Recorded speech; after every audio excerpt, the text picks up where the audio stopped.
पिण्डज प्रवरारूढ़ा चण्डकोपास्त्र कैर्युता प्रसादं तनुते मह्यं चंद्रघंटेति विश्रुता। नमस्कार मित्रों, राधे राधे। आपका मेरे चैनल पर एक बार फिर से स्वागत है।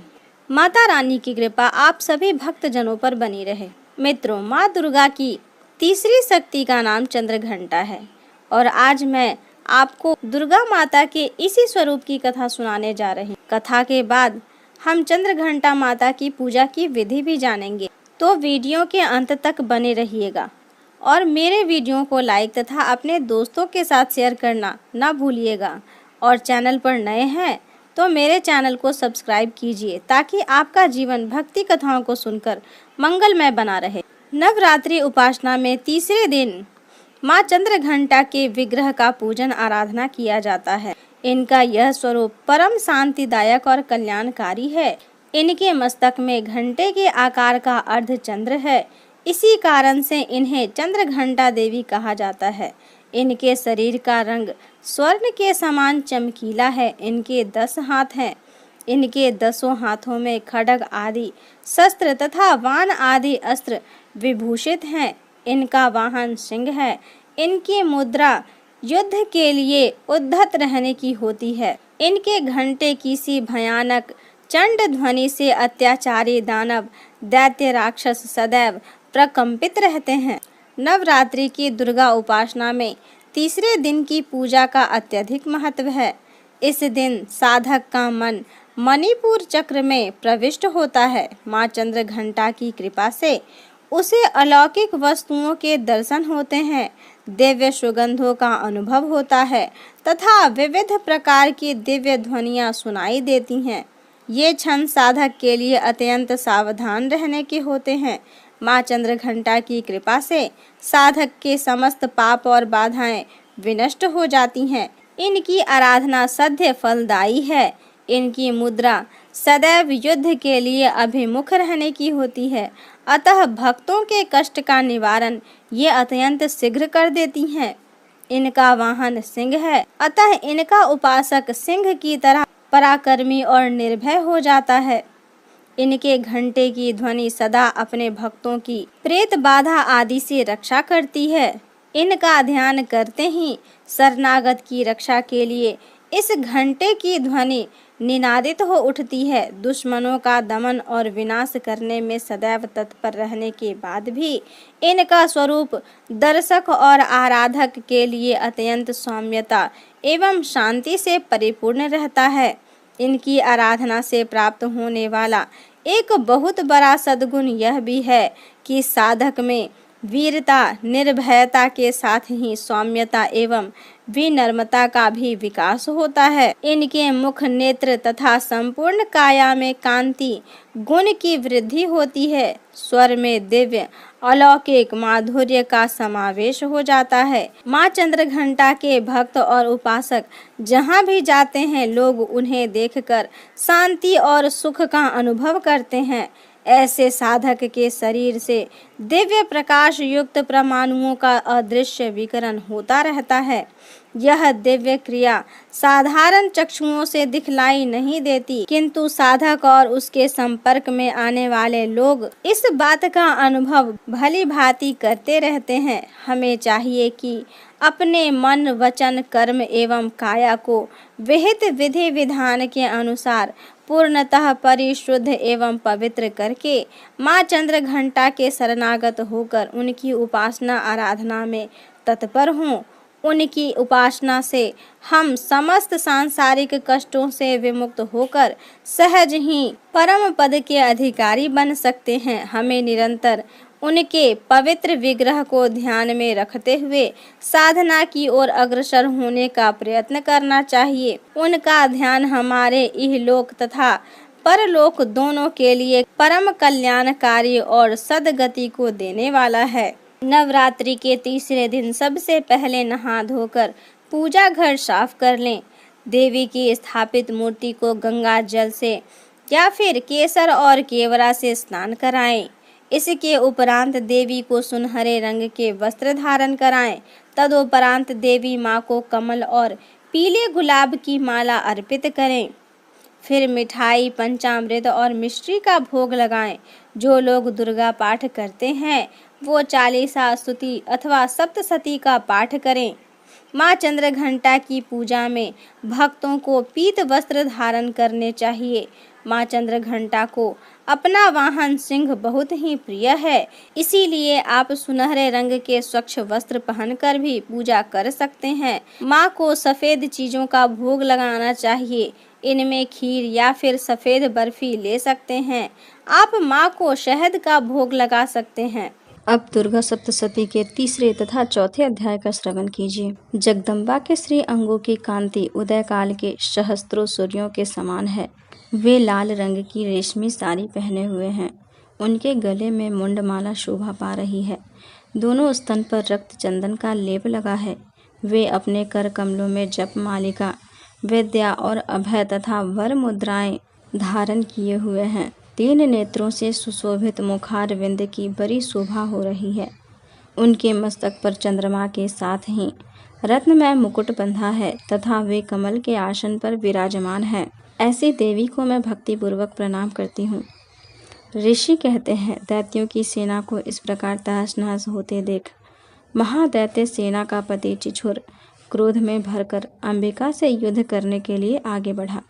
वह असुर रणभूमि में देवी के ऊपर इस प्रकार वाणों की वर्षा करने लगा जैसे बादल मेरुगिरी के शिखर पर पानी की धार बरसा रहा हो। तब देवी ने अपने वाणों से उसके वान समूह को अनायास ही काटकर उसके घोड़ों और सारथी को भी मार डाला। साथ ही उसके धनुष तथा अत्यंत ऊंची ध्वजा को तत्काल काट गिराया। धनुष कट जाने पर उसके अंगों को अपने वाणों से बीध डाला। धनुष, रथ, घोड़े और सारथी के नष्ट हो जाने पर वह असुर ढाल और तलवार लेकर देवी की ओर दौड़ा। उसने तीखी धार वाली तलवार से सिंह के मस्तक पर चोट करके देवी की बाईं भुजा में बड़े वेग से प्रहार किया। राजन, देवी की बाह पर पहुंचते ही वह तलवार टूट गई। फिर तो क्रोध से लाल आंखें करके उस राक्षस ने शूल हाथ में लिया और उसे उस महादैत्य ने भगवती भद्रकाली के ऊपर चलाया। वह शूल आकाश से गिरते हुए सूर्यमंडल की भांति अपने तेज से प्रज्वलित हो उठा। उस शूल को अपनी ओर आते देख देवी ने भी शूल का प्रहार किया। उससे राक्षस के शूल के सैकड़ों टुकड़े हो गए। साथ ही महादैत्य चिछुर की भी धज्जियां उड़ गई। वह प्राणों से हाथ धो बैठा। महिषासुर के सेनापति उस महापराक्रमी चिछुर के मारे जाने पर देवताओं को पीड़ा देने वाला चामर हाथी पर चढ़कर आया। उसने भी देवी के ऊपर शक्ति का प्रहार किया, किंतु जगदम्बा ने उसे अपने हुंकार से ही आहत एवं निष्प्रभ करके तत्काल पृथ्वी पर गिरा दिया। शक्ति टूटकर गिरी हुई देख चामर को बड़ा क्रोध आया। अब उसने शूल चलाया, किंतु देवी ने उसे भी अपने वाणों द्वारा काट डाला। इतने में ही देवी का सिंह उछलकर हाथी के मस्तक पर चढ़ बैठा और उस दैत्य के साथ खूब जोर लगाकर बाहुयुद्ध करने लगा। वे दोनों लड़ते लड़ते हाथी से पृथ्वी पर आ गए और अत्यंत क्रोध में भरकर एक दूसरे पर बड़े भयंकर प्रहार करते हुए लड़ने लगे। तदंतर सिंह बड़े वेग से आकाश की ओर उछला और उधर गिरते समय उसने पंजों की मार से चामर का सिर धड़ से अलग कर दिया। इसी प्रकार उदग्र भी शिला और वृक्ष आदि की मार खाकर रणभूमि में देवी के हाथ से मारा गया तथा कराल भी दांतों, मुक्कों और थप्पड़ों की चोट से धराशायी हो गया। क्रोध में भरी हुई देवी ने गदा की चोट से उद्धत का कचूमर निकाल दिया।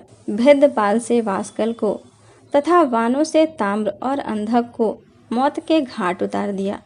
3 नेत्रों वाली परमेश्वरी ने त्रिशूल से उग्रास्य, उग्रवीर्य तथा महाहनु नामक दैत्यों को मार डाला। तलवार की चोट से विडाल के मस्तक को धड़ से काट गिराया। दुर्धर और दुर्मुख इन दोनों को भी अपने वानों से यमलोक भेज दिया। इस प्रकार अपनी सेना का संहार होता देख महिषासुर ने भैंसे का रूप धारण करके देवी के गणों को त्रास देना आरंभ किया। किन्हीं को थुथुन से मारकर, किन्हीं के ऊपर खुरों का प्रहार करके, किन्हीं किन्हीं को पूंछ से चोट पहुंचाकर, कुछ को सींगों से विदीर्ण करके, कुछ गणों को वेग से, किन्हीं को सिंहनाद से, कुछ को चक्कर देकर और कितनों को निःश्वास वायु के झोंके से धराशायी कर दिया। इस प्रकार गणों की सेना को गिराकर वह असुर महादेवी के सिंह को मारने के लिए झपटा। इससे जगदम्बा को बड़ा क्रोध हुआ। उधर पराक्रमी महिषासुर भी क्रोध में भरकर धरती को खुरों से खोदने लगा तथा अपने सींगों से ऊंचे ऊंचे पर्वतों को उठाकर फेंकने और गरजने लगा। उसके वेग से चक्कर देने के कारण पृथ्वी क्षुब्ध होकर फटने लगी। उसकी पूंछ से टकराकर समुद्र सब ओर से धरती को डुबोने लगा। हिलते हुए सींगों के आघात से विदीर्ण होकर बादल के टुकड़े टुकड़े हो गए। उसके श्वास की प्रचंड वायु के वेग से उड़े हुए सैकड़ों पर्वत आकाश से गिरने लगे। इस प्रकार क्रोध में भरे हुए उस महादैत्य को अपनी ओर आते देख चंडिका ने उसका वध करने के लिए महान क्रोध किया। उन्होंने पास फेंककर उस महान असुर को बांध लिया। उस महासंग्राम में बंध जाने पर उसने भैंसे का रूप त्याग दिया और तत्काल सिंह के रूप में वह प्रकट हो गया। उस अवस्था में जगदम्बा ज्यों ही उसका मस्तक काटने के लिए उद्धत हुई, त्यों ही वह खड्गधारी पुरुष के रूप में दिखाई देने लगा। तब देवी ने तुरंत ही वाणों की वर्षा करके ढाल और तलवार के साथ उस पुरुष को भी बेंध डाला।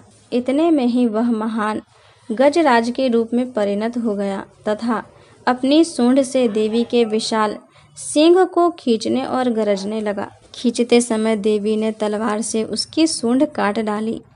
तब उस महादैत्य ने पुनः भैंसे का शरीर धारण कर लिया और पहले की भांति चराचर प्राणियों सहित तीनों लोकों को व्याकुल करने लगा। तब क्रोध में भरी हुई जगन माता चंडिका बारंबार उत्तम मधु का पान करने तथा लाल आंखें करके हंसने लगी। उधर वह बल और पराक्रम के मद से उन्मत्त हुआ राक्षस गरजने लगा और अपने सींगों से चंडी के ऊपर पर्वतों को फेंकने लगा।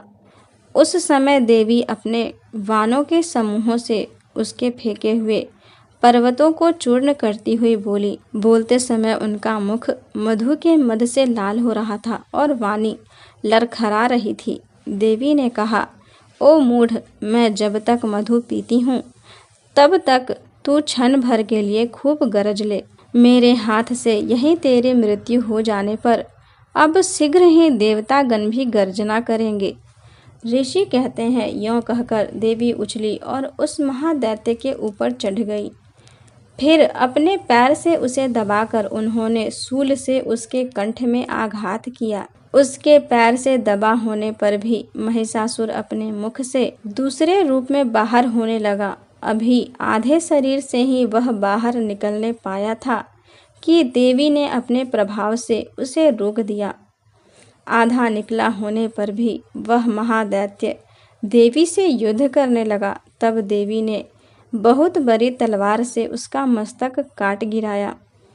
फिर तो हाहाकार करती हुई दैत्यों की भारी सेना भाग गई तथा संपूर्ण देवता अत्यंत प्रसन्न हो गए। देवताओं ने दिव्य महर्षियों के साथ दुर्गा देवी का स्तवन किया। गंधर्वराज गाने लगे तथा अप्सराएं नृत्य करने लगी। इस प्रकार श्री मार्कंडेय पुराण में सावर्णिक मनवंतर की कथा के अंतर्गत देवी महात्म्य में महिषासुर वध नामक तीसरा अध्याय पूर्ण हुआ।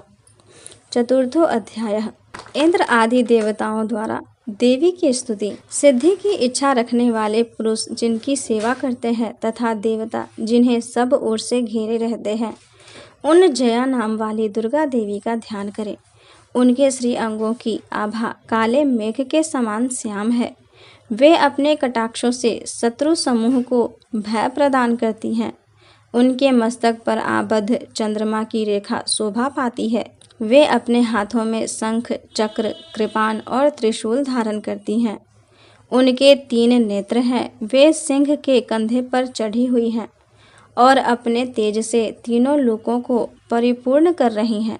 ऋषि कहते हैं, अत्यंत पराक्रमी दुरात्मा महिषासुर तथा उसकी दैत्य सेना के देवी के हाथ से मारे जाने पर इंद्र आदि देवता प्रणाम के लिए गर्दन तथा कंधे झुकाकर उन भगवती दुर्गा का उत्तम वचनों द्वारा स्तवन करने लगे।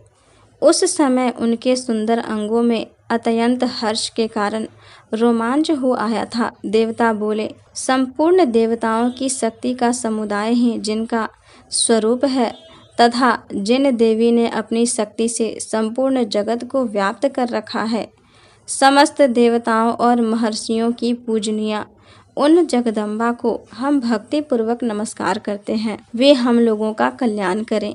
जिनके अनुपम प्रभाव तथा बल का वर्णन करने में भगवान शेषनाग, ब्रह्मा जी तथा महादेव जी भी समर्थ नहीं है, वे भगवती चंडिका संपूर्ण जगत का पालन एवं अशुभ भय का नाश करने का विचार करें। जो पुण्यात्माओं के घरों में स्वयं ही लक्ष्मी रूप से, पापियों के यहाँ दरिद्रता रूप से, शुद्ध अंतःकरण वाले पुरुषों के हृदय में बुद्धि रूप से, सत्पुरुषों में श्रद्धा रूप से तथा कुलीन मनुष्यों में लज्जा रूप से निवास करती हैं, उन आप भगवती दुर्गा को हम नमस्कार करते हैं। देवी, आप संपूर्ण विषय का पालन कीजिए। देवी, आपके इस अचिंत्य रूप का, असुरों का नाश करने वाले भारी पराक्रम का तथा समस्त देवताओं को और दैत्यों के समक्ष युद्ध में प्रकट किए हुए आपके अद्भुत चरित्रों का हम किस प्रकार वर्णन करें। आप संपूर्ण जगत की उत्पत्ति में कारण हैं। आप में सत्वगुण, रजोगुण और तमोगुण है। ये तीनों गुण मौजूद हैं तो भी दोषों के साथ आपका संसर्ग नहीं जान पड़ता। भगवान विष्णु और महादेव जी आदि देवता भी आपका पार नहीं पाते।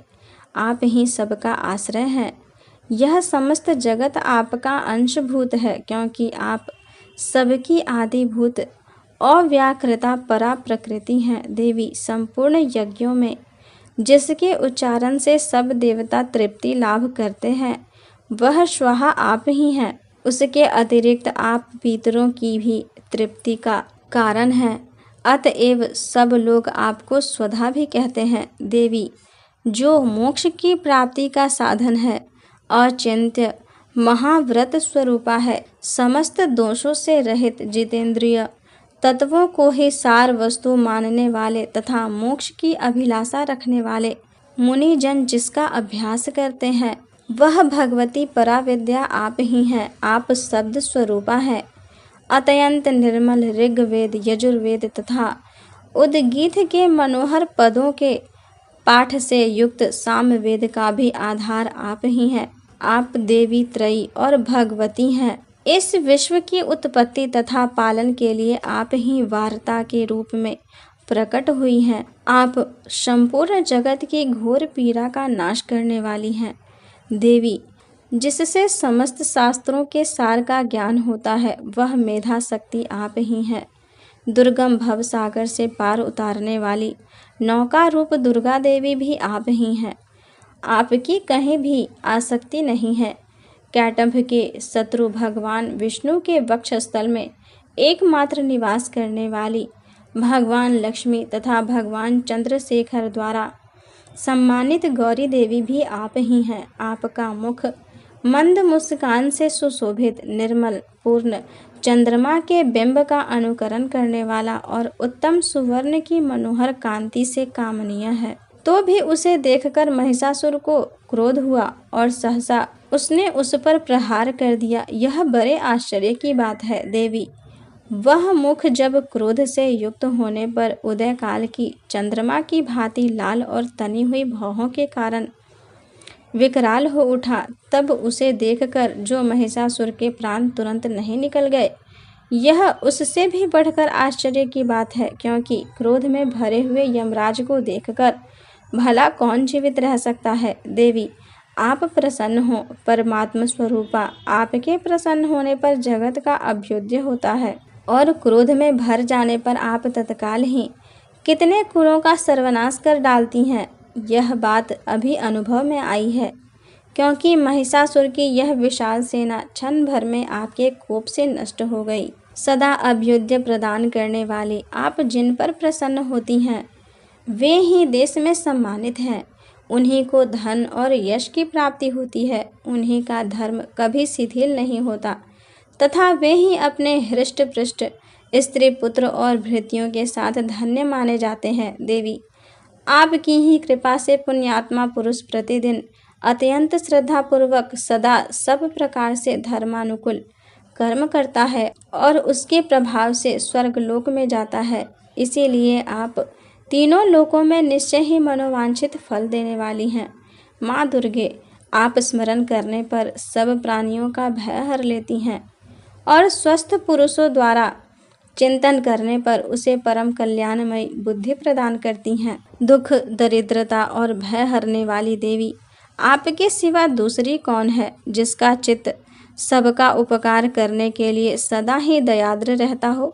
देवी, इन राक्षसों के मारने से संसार को सुख मिले तथा ये राक्षस चिरकाल तक नरक में रहने के लिए भले ही पाप करते रहे हों, इस समय संग्राम में मृत्यु को प्राप्त होकर स्वर्ग लोक में जाएं, निश्चय ही यही सोचकर आप शत्रुओं का वध करती हैं। आप शत्रुओं पर शस्त्रों का प्रहार क्यों करती हैं? समस्त असुरों को दृष्टिपात मात्र से ही भस्म क्यों नहीं कर देती?